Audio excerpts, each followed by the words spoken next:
The Ugly Duckling by Hans Christian Andersen. It was lovely summer weather in the country, and the golden corn, the green oats, and the haystacks piled up in the meadows looked beautiful.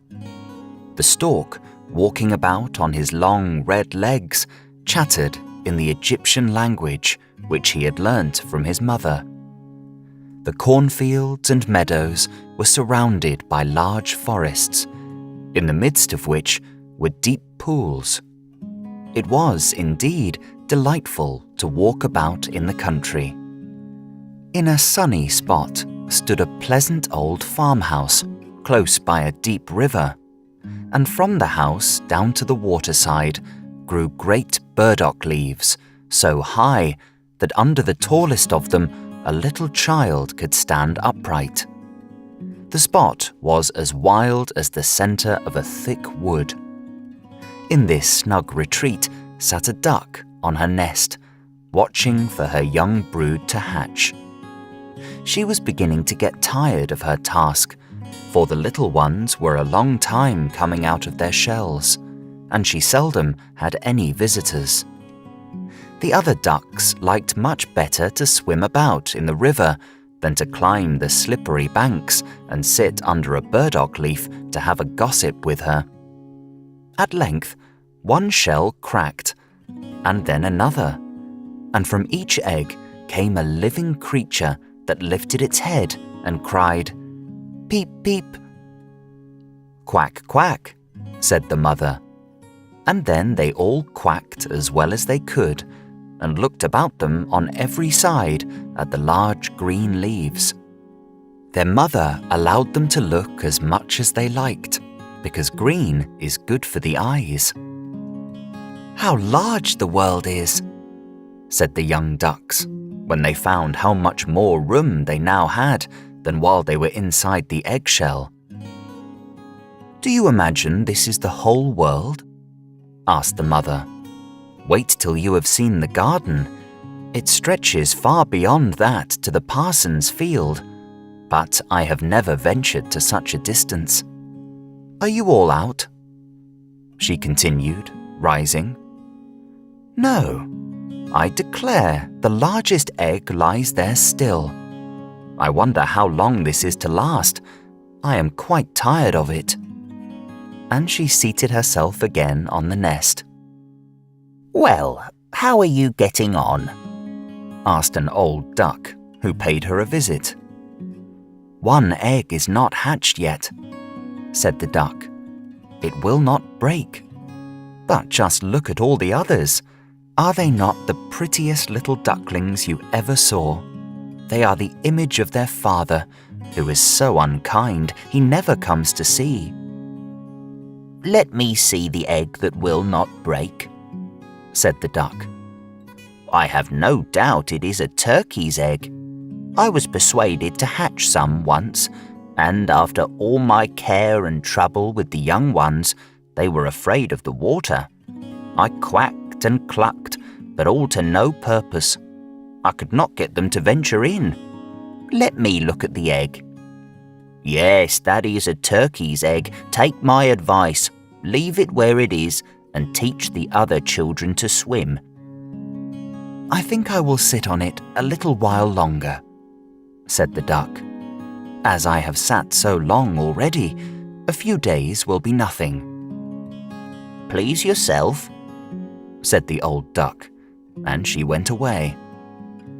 At last, the large egg broke, and a young one crept forth, crying, "Peep, peep." It was very large and ugly. The duck stared at it and exclaimed, "It is very large and not at all like the others. I wonder if it really is a turkey. We shall soon find it out, however, when we go to the water. It must go in, if I have to push it myself." On the next day, the weather was delightful, and the sun shone brightly on the green burdock leaves, so the mother duck took her young brood down to the water and jumped in with a splash. "Quack, quack," cried she.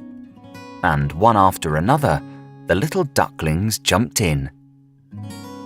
The water closed over their heads, but they came up again in an instant and swam about quite prettily, with their legs paddling under them as easily as possible. And the ugly duckling was also in the water, swimming with them. "Oh," said the mother, "that is not a turkey. How well he uses his legs, and how upright he holds himself. He is my own child, and he is not so very ugly after all if you look at him properly. Quack, quack. Come with me now. I will take you into grand society and introduce you to the farmyard. But you must keep close to me, or you may be trodden upon. And above all, beware of the cat." When they reached the farmyard, there was a great disturbance. 2 families were fighting for an eel's head, which, after all, was carried off by the cat. "See, children, that is the way of the world," said the mother duck, wetting her beak, for she would have liked the eel's head herself. "Come now, use your legs and let me see how well you can behave. You must bow your heads prettily to that old duck yonder. She is the highest born of them all and has Spanish blood, therefore she is well off. Don't you see she has a red flag tied to her leg, which is something very grand and a great honor for a duck? It shows that everyone is anxious not to lose her, as she can be recognized by both man and beast. Come now, don't turn your toes. A well-bred duckling spreads his feet wide apart, just like his father and mother, in this way. Now, bend your neck and say, quack." The ducklings did as they were bid, but the other duck stared and said, "Look, here comes another brood, as if there were not enough of us already. And what a queer-looking object one of them is. We don't want him here." And then one flew out and bit him in the neck. "Let him alone," said the mother. "He is not doing any harm." "Yes, but he is so big and ugly," said the spiteful duck, "and therefore he must be turned out." "The others are very pretty children," said the old duck, with the rag on her leg. "All but that one. I wish his mother could improve him a little." "That is impossible, Your Grace," replied the mother. "He is not pretty, but he has a very good disposition and swims as well or even better than the others. I think he will grow up pretty and perhaps be smaller. He has remained too long in the egg, and therefore his figure is not properly formed." And then she stroked his neck and smoothed the feathers, saying, "It is a drake, and therefore not of so much consequence. I think he will grow up strong and able to take care of himself." "The other ducklings are graceful enough," said the old duck. "Now make yourself at home, and if you can find an eel's head, you can bring it to me." And so they made themselves comfortable.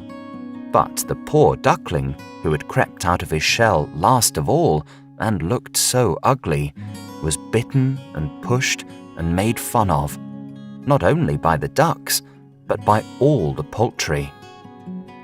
"He is too big," they all said. And the turkey cock, who had been born into the world with spurs and fancied himself really an emperor, puffed himself out like a vessel in full sail and flew at the duckling, and became quite red in the head with passion, so that the poor little thing did not know where to go, and was quite miserable because he was so ugly and laughed at by the whole farmyard. So it went on from day to day, till it got worse and worse. The poor duckling was driven about by everyone. Even his brothers and sisters were unkind to him and would say, "Ah, you ugly creature, I wish the cat would get you." And his mother said she wished he had never been born. The ducks pecked him, the chickens beat him, and the girl who fed the poultry kicked him with her feet. So at last, he ran away, frightening the little birds in the hedge as he flew over the palings. "They are afraid of me, because I am ugly," he said. So he closed his eyes and flew still farther, until he came out on a large moor inhabited by wild ducks. Here he remained the whole night, feeling very tired and sorrowful. In the morning, when the wild ducks rose in the air, they stared at their new comrade. "What sort of a duck are you?" they all said, coming round him. He bowed to them and was as polite as he could be, but he did not reply to their question. "You are exceedingly ugly," said the wild ducks. "But that will not matter if you do not want to marry one of our family." Poor thing, he had no thoughts of marriage. All he wanted was permission to lie among the rushes and drink some of the water on the moor. After he had been on the moor 2 days, there came 2 wild geese, or rather goslings, for they had not been out of the egg long and were very saucy. "Listen, friend," said one of them to the duckling. "You are so ugly that we like you very well. Will you go with us and become a bird of passage? Not far from here is another moor in which there are some pretty wild geese, all unmarried. It is a chance for you to get a wife. You may be lucky, ugly as you are." Pop, pop, sounded in the air, and the 2 wild geese fell dead among the rushes, and the water was tinged with blood. Pop, pop, echoed far and wide in the distance, and whole flocks of wild geese rose up from the rushes. The sound continued from every direction, for the sportsmen surrounded the moor, and some were even seated on branches of trees overlooking the rushes. The blue smoke from the guns rose like clouds over the dark trees, and as it floated away across the water, a number of sporting dogs bounded in among the rushes, which bent beneath them wherever they went. How they terrified the poor duckling! He turned away his head to hide it under his wing, and at the same moment, a large, terrible dog passed quite near him. His jaws were open, his tongue hung from his mouth, and his eyes glared fearfully. He thrust his nose close to the duckling, showing his sharp teeth, and then, splash, splash, he went into the water without touching him. "Oh," sighed the duckling, "how thankful I am for being so ugly. Even a dog will not bite me." And so he lay quite still, while the shot rattled through the rushes, and gun after gun was fired over him. It was late in the day before all became quiet, but even then, the poor young thing did not dare to move. He waited quietly for several hours, and then, after looking carefully around him, hastened away from the moor as far as he could. He ran over field and meadow till a storm arose, and he could hardly struggle against it. Towards evening, he reached a poor little cottage that seemed ready to fall, and only remained standing because it could not decide on which side to fall first. The storm continued so violent that the duckling could not go farther. He sat down by the cottage, and then he noticed that the door was not quite closed in consequence of one of the hinges having given way. There was, therefore, a narrow opening near the bottom, large enough for him to slip through, which he did very quietly, and got a shelter for the night. A woman, a tomcat, and a hen lived in this cottage. The tomcat, whom the mistress called my little son, was a great favourite. He could raise his back and purr, and could even throw out sparks from his fur if it was stroked the wrong way. The hen had very short legs, so she was called Chickie Shortlegs. She laid good eggs, and her mistress loved her as if she had been her own child. In the morning, the strange visitor was discovered, and the tomcat began to purr and the hen to cluck. "What is that noise about?" said the old woman, looking round the room. But her sight was not very good. Therefore, when she saw the duckling, she thought it must be a fat duck that had strayed from home.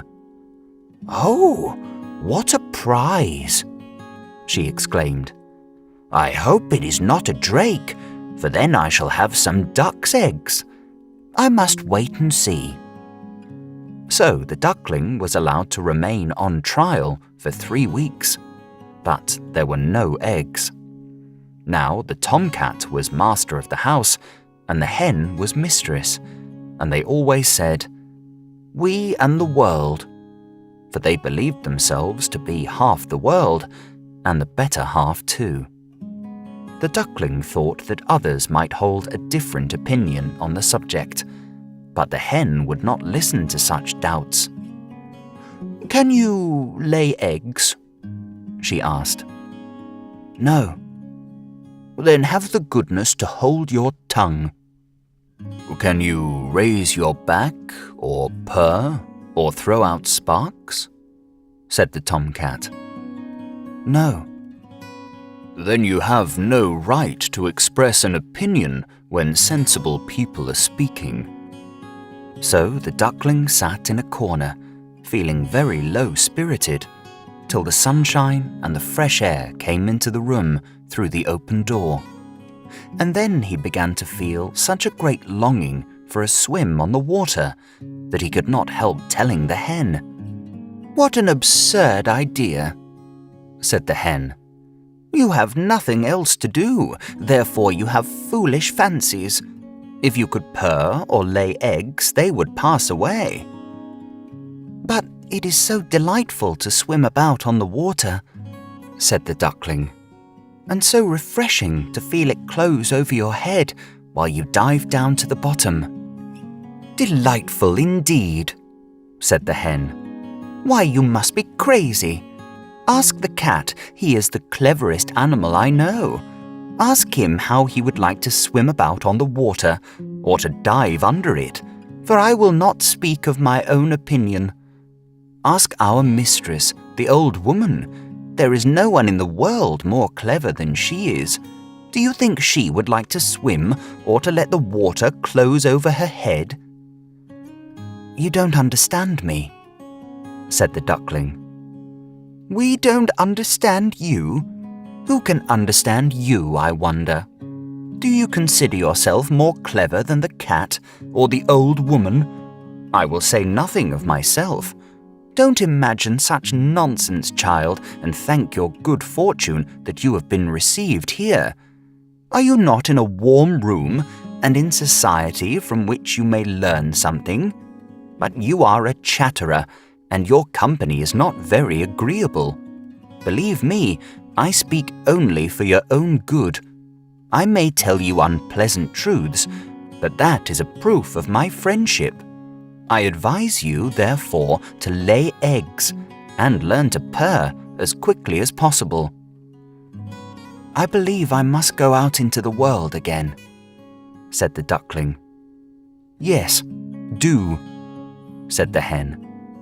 So the duckling left the cottage, and soon found water on which it could swim and dive, but was avoided by all other animals because of its ugly appearance. Autumn came, and the leaves in the forest turned to orange and gold. Then, as winter approached, the wind caught them as they fell and whirled them in the cold air. The clouds, heavy with hail and snowflakes, hung low in the sky, and the raven stood on the ferns, crying, "Croak, croak." It made one shiver with cold to look at him. All this was very sad for the poor little duckling. One evening, just as the sun set amid radiant clouds, there came a large flock of beautiful birds out of the bushes. The duckling had never seen any like them before. They were swans, and they curved their graceful necks while their soft plumage shone with dazzling whiteness. They uttered a singular cry as they spread their glorious wings and flew away from those cold regions to warmer countries across the sea. As they mounted higher and higher in the air, the ugly little duckling felt quite a strange sensation as he watched them. He whirled himself in the water like a wheel, stretched out his neck towards them, and uttered a cry so strange that it frightened himself. Could he ever forget those beautiful, happy birds? And when at last they were out of his sight, he dived under the water and rose again, almost beside himself with excitement.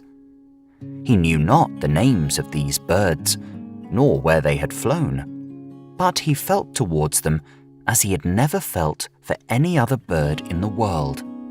He was not envious of these beautiful creatures, but wished to be as lovely as they. Poor, ugly creature! How gladly he would have lived, even with the ducks, had they only given him encouragement. The winter grew colder and colder. He was obliged to swim about on the water to keep it from freezing. But every night, the space on which he swam became smaller and smaller. At length, it froze so hard that the ice in the water crackled as he moved, and the duckling had to paddle with his legs as well as he could to keep the space from closing up. He became exhausted at last and lay still and helpless, frozen fast in the ice.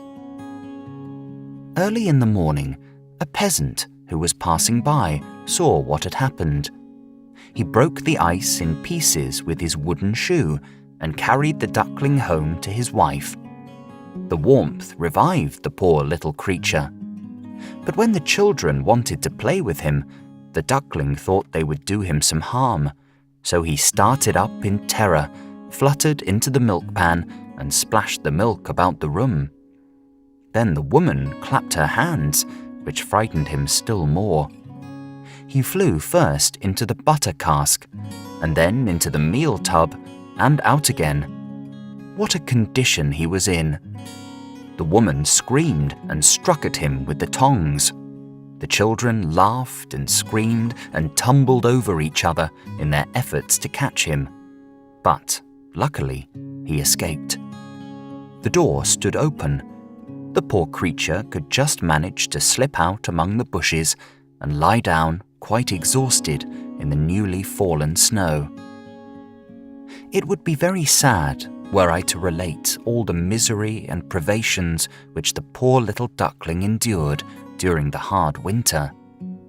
But when it had passed, he found himself lying one morning in a moor amongst the rushes. He felt the warm sun shining and heard the lark singing and saw that all around was beautiful spring. Then the young bird felt that his wings were strong as he flapped them against his sides and rose high into the air. They bore him onwards until he found himself in a large garden before he well knew how it had happened.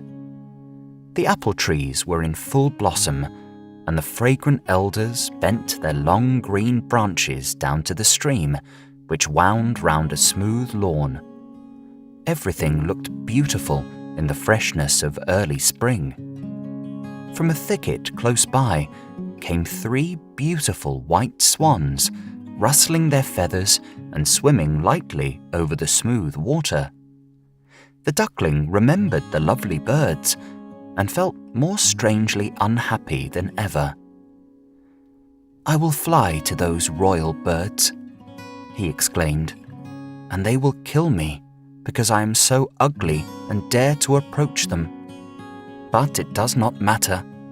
better be killed by them than pecked by the ducks, beaten by the hens, pushed about by the maiden who feeds the poultry, or starved with hunger in the winter. Then he flew to the water and swam towards the beautiful swans.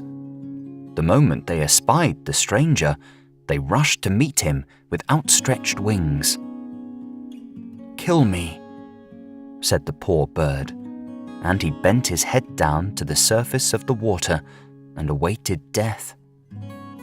But what did he see in the clear stream below? His own image, no longer a dark grey bird, ugly and disagreeable to look at, but a graceful and beautiful swan. To be born in a duck's nest in a farmyard is of no consequence to a bird if it is hatched from a swan's egg. He now felt glad at having suffered sorrow and trouble, because it enabled him to enjoy so much better all the pleasure and happiness around him. For the great swans swam round the newcomer and stroked his neck with their beaks as a welcome. Into the garden presently came some little children and threw bread and cake into the water. "See," cried the youngest, "there is a new one." And the rest were delighted and ran to their father and mother, dancing and clapping their hands and shouting joyously, "There is another swan come! A new one has arrived!" Then they threw more bread and cake into the water and said, "The new one is the most beautiful of all. He is so young and pretty." And the old swans bowed their heads before him. Then he felt quite ashamed and hid his head under his wing, for he did not know what to do. He was so happy, and yet not at all proud. He had been persecuted and despised for his ugliness, and now he heard them say he was the most beautiful of all the birds. Even the elder tree bent down its boughs into the water before him, and the sun shone warm and bright. Then he rustled his feathers, curved his slender neck, and cried joyfully from the depths of his heart, "I never dreamed of such happiness as this while I was an ugly duckling."